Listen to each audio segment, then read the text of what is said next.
آپ کو ٹائم دیں، فوکس کریں، واپس آئیں، موو آن کریں، اور اس کا جو معاملہ ہے وہ اللہ تعالیٰ کو آپ دیکھنے دیں۔ میں بار بار کہتا ہوں کہ وہ اتنی خوبصورتی سے بدلہ لینے والا ہے، وہ اتنا خوبصورت انصاف کرتا ہے کہ وہ اس بندے کو ایسی پوزیشن پہ لے کے آئے گا کہ وہ بندہ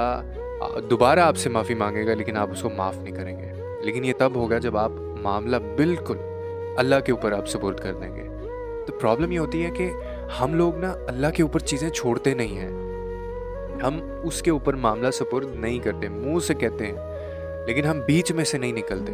کہیں نہ کہیں ہم خود بدلہ لینا چاہتے ہیں۔ تو دو چیزوں میں سے ایک چیز ہو سکتی ہے، یا تو آپ ڈیل کر لیں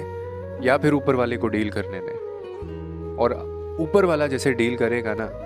تو وہ پھر آپ کو پتہ ہے اس کے پلان جو ہیں وہ کتنے خوبصورت ہوتے ہیں، اور وہ اس کو پتہ ہے کہ کس کو کہاں سے